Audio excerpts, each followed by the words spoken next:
She leaves her abusive husband behind, but when her boss discovers the truth, Lucy had always dreamed of a peaceful life with her daughter, Emma, but the nightmares of an abusive marriage trapped her in a suffocating reality. When she decided to leave without looking back, the journey to survival became even more challenging. Facing the exhausting burden of 2 jobs and the weight of being a single mother, Lucy meets an unexpected figure who could change her destiny. Lucy stood in front of her house door.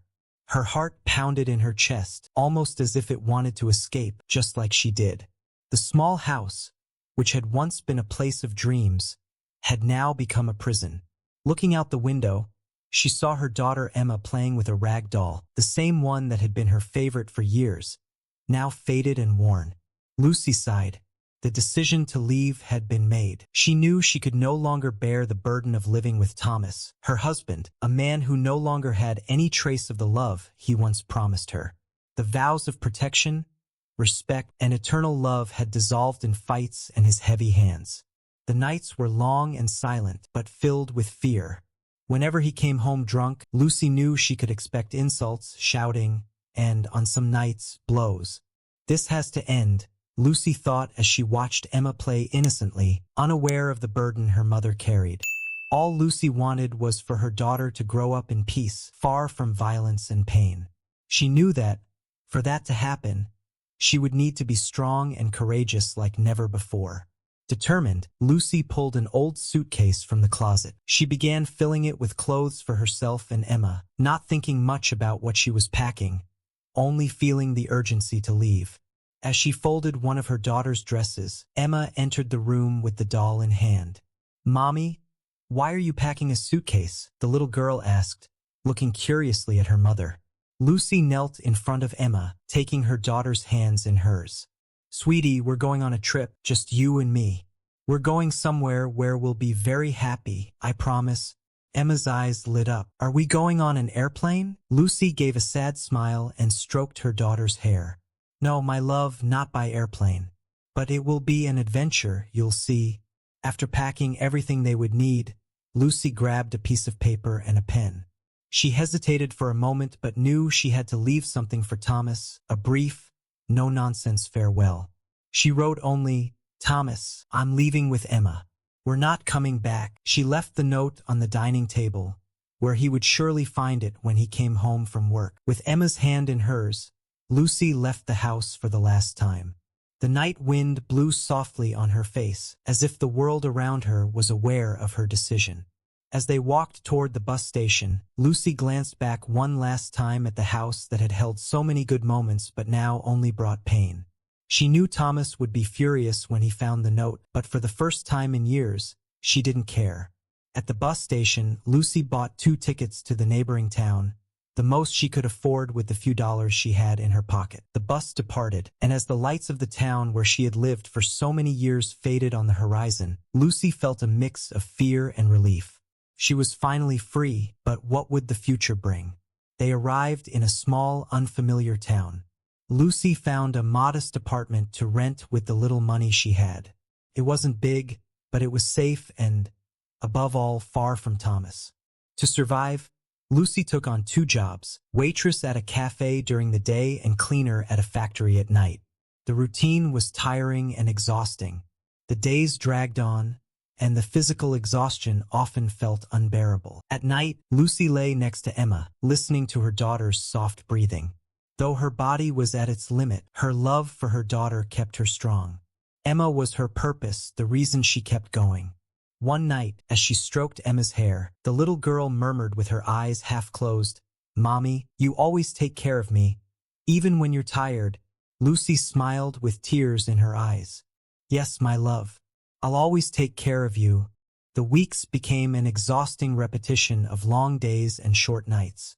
Lucy woke up before sunrise, getting Emma ready for school, before rushing to the cafe where she worked as a waitress. The cafe was busy, especially in the mornings. Rushed customers, workers, mothers with children. Lucy served everyone with a smile, though her legs could barely hold her up by the end of her shift. When her cafe shift ended, she hurried home, spending the little time she had with Emma, helping with homework and playing for a bit, before heading out to her second job as a cleaner in a factory. The silent factory halls at night were a stark contrast to the constant movement of the cafe. Yet, even in the tranquility of the night work, exhaustion was a constant companion. The days began to blur together.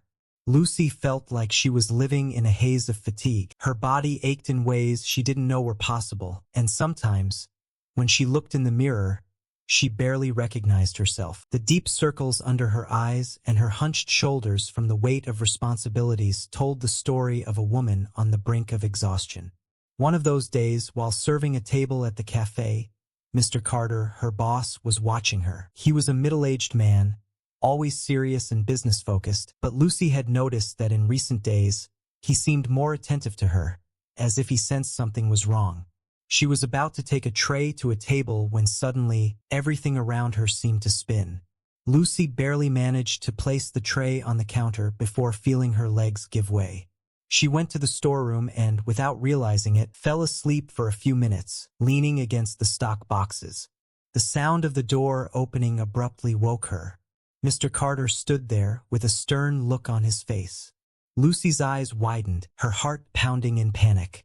"Lucy, are you okay?" His voice, though firm, carried genuine concern. Lucy quickly stood up, still disoriented. I'm so sorry. It won't happen again. I promise." Mr. Carter crossed his arms and looked at her for a moment before shaking his head. "Take a break, Lucy. It happens to everyone." She sighed in relief, but worry consumed her inside. She knew she couldn't afford to relax. Every day was a struggle to keep the jobs that supported Emma and to ensure she had the bare necessities. That night, as she prepared Emma for bed, Lucy reflected on Mr. Carter's words. He treated her kindly, but the fear of not being able to keep going weighed on her like a constant shadow. The exhaustion was no longer just physical, it was starting to sap her will to carry on. "I need to keep going," she murmured to herself as she stroked Emma's hair, watching her daughter sleep. "For her, I need to." The next day, Lucy arrived at the cafe even more tired than usual. Her head throbbed, and every movement seemed to require more effort than normal. The accumulated exhaustion was beginning to take its toll relentlessly.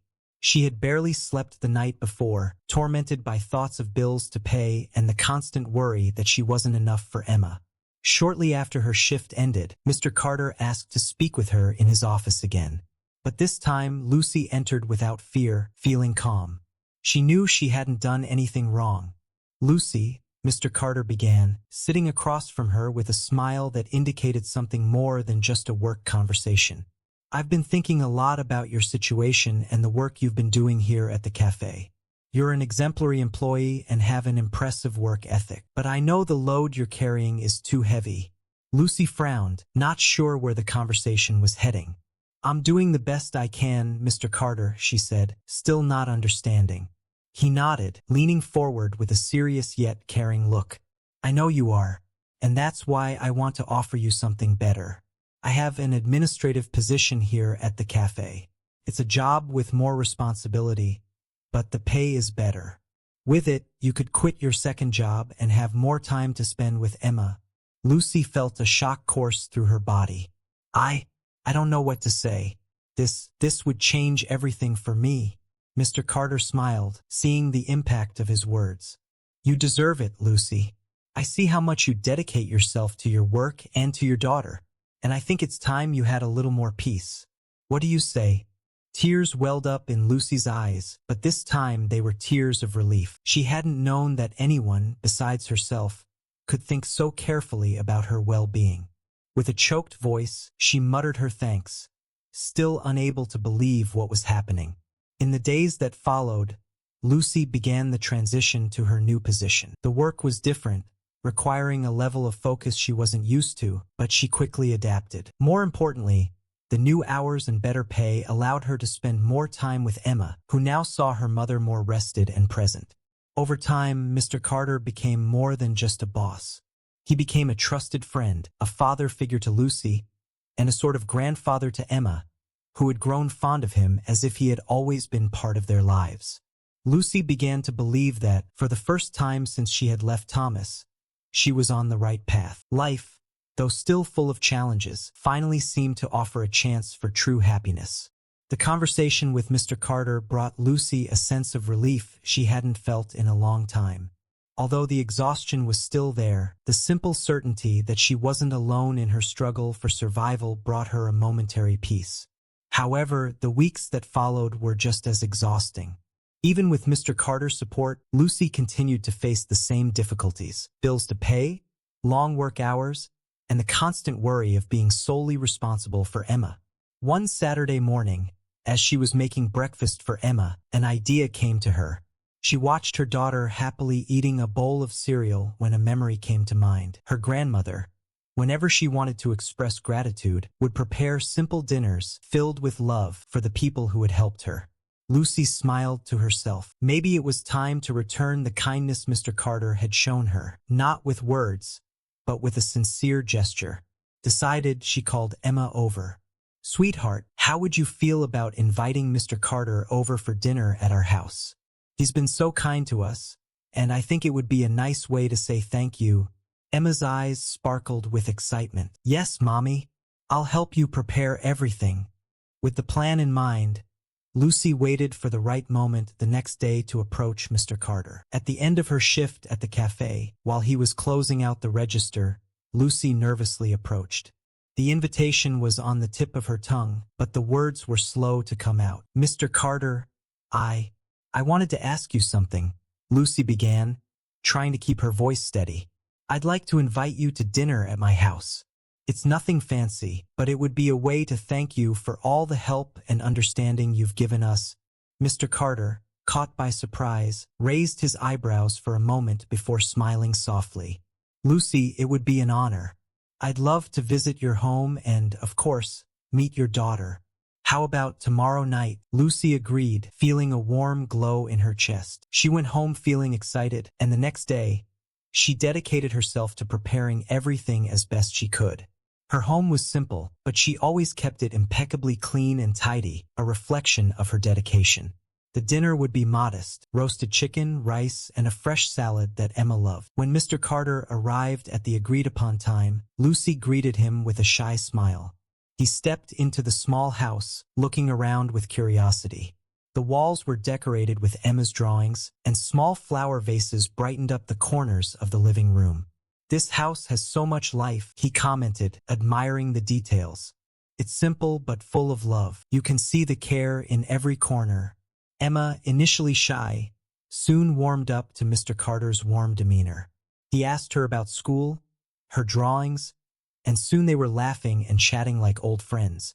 Lucy watched the scene with a heart full of warmth. That dinner wasn't just a thank you, it was a reaffirmation that she was on the right path. After dinner, when Emma went to play in her room, Mr. Carter relaxed a bit. He looked at Lucy with a sincere smile. "Lucy, you're an extraordinary woman. Everything here, from the way you care for your daughter to how you maintain this home, shows how dedicated you are. And that's rare." Lucy was deeply moved. Carter's words touched her heart, offering her validation she didn't even realize she needed. When he left, he promised that he would always be there if she needed anything. "You can count on me, Lucy. Always." The special dinner with Mr. Carter had changed something within Lucy. Although her daily routine remained exhausting, she now felt a new sense of confidence. She knew that, despite the hardships, she had support. She was no longer just a single mother struggling against the world. Now, she had a small safety net, something she hadn't felt since leaving Thomas. One morning, after another shift at the cafe, Mr. Carter asked to speak with her in his office again. But this time, Lucy entered without fear, feeling more at ease. She knew she hadn't done anything wrong. "Lucy," Mr. Carter began, sitting across from her with a smile that indicated this was more than just a work-related conversation. "I've been thinking a lot about your situation and the work you've been doing here at the cafe. You're an exemplary employee and you have an incredible work ethic. But I know the burden you're carrying is too heavy." Lucy furrowed her brow, not sure where the conversation was headed. "I'm doing the best I can, Mr. Carter," she said, still unsure. He nodded, leaning forward with a serious but compassionate expression. "I know you are. And that's why I'd like to offer you something better. I have an administrative position available here at the cafe. It's a role with more responsibility, but the pay is better. With it, you could quit your second job and have more time to spend with Emma. Lucy felt a wave of shock wash over her. I don't know what to say. This would change everything for me. Mr. Carter smiled, seeing the impact of his words. You deserve it, Lucy. I see how much you dedicate yourself to your work and to your daughter, and I think it's time you had a little more peace. What do you say? Tears welled up in Lucy's eyes, but this time, they were tears of relief. She hadn't realized that someone, aside from herself, could care so deeply about her well-being. With a trembling voice, she whispered her thanks, still in disbelief over what was happening.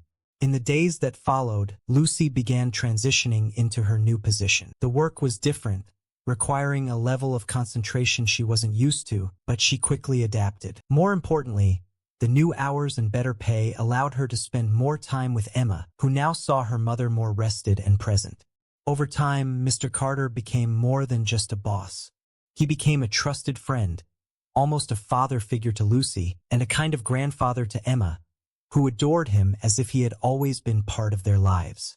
Lucy started to believe that, for the first time since leaving Thomas, she was on the right path. Life, though still full of challenges, finally seemed to be offering her a real chance at happiness.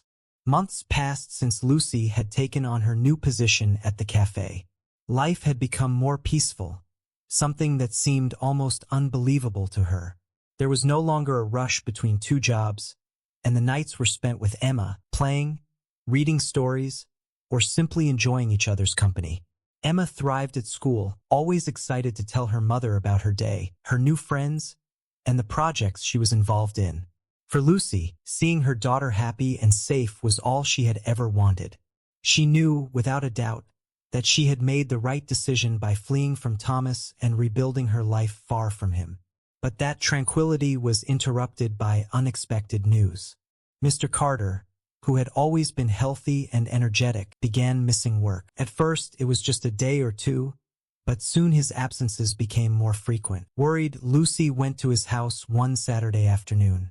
When she arrived, she found Mr. Carter lying in bed, visibly weakened. His face, once serious but vigorous, was now pale, and his body seemed much more fragile than she remembered. "Lucy, it's so good to see you," he said with a weak but warm smile. Lucy sat by the bed, holding his hand. "What's going on? Why didn't you tell me you were sick?" Mr. Carter let out a heavy sigh, as if the words were hard to say. "I didn't want to worry you. I've been dealing with some health problems, but it seems to be getting worse." Lucy felt a tightness in her chest. "Are you here alone? Don't you have anyone to take care of you?" He shook his head. "I never married. My family doesn't live nearby, and we were never very close. But don't worry, I'm fine." Lucy couldn't accept that. In the days that followed, she visited Mr. Carter every day, bringing food, talking to him, and making sure he wasn't alone. Emma, who now saw him as a grandfather, loved going with her and brightened his days with laughter and stories. Sadly, time was relentless, and the illness progressed rapidly. A few weeks later, Mr. Carter passed away peacefully, surrounded by the love Lucy and Emma had given him in his final moments. The shock of his loss was immense, but what came afterward was even more unexpected. Lucy was called to a lawyer's office to discuss Mr. Carter's will. Sitting in that cold room, with papers in front of her, Lucy could hardly believe what she was hearing. "Mr. Carter left everything to you, Lucy," the lawyer said, handing her the documents.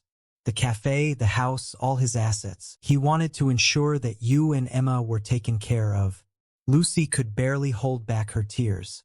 Carter's generosity, from someone she had barely known months before, had changed her life forever. The cafe, which had once been just a job, was now a legacy, something she could one day pass down to Emma. She left the lawyer's office with a mix of sadness and gratitude. Carter, with his quiet and discreet kindness, had ensured that she and her daughter would never have to struggle alone again. And so, Lucy, who had once fled from a home filled with pain, had now built a new one. a home full of love, security, and above all, hope for the future.